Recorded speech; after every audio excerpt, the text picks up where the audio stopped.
Vzroki ležijo zelo globoko v preteklosti. V tej prvi knjigi sem jaz nanizal 6 temeljnih vzrokov za bankrot Slovenije.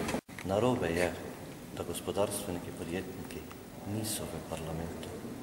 Struktura prebivalstva je takšna, delovno aktivnega prebivalstva, da je približno 70% ljudi v takvanem gospodarskem sektorju in 30% v javnem sektorju.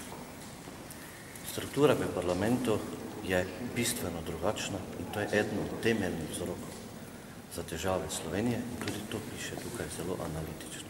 Je temeljni vzrok za bankrot Slovenije previran, to je po definiciji degeneriran osebe, ki opravlja javne zadeve izključno v zasebno korist.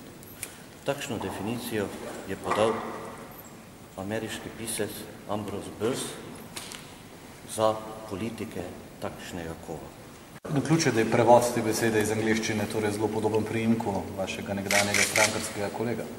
Veste, to odgovorite vi, jaz sem se tako odločil, da je to primerni podnaslov. Brez komentarja, ja.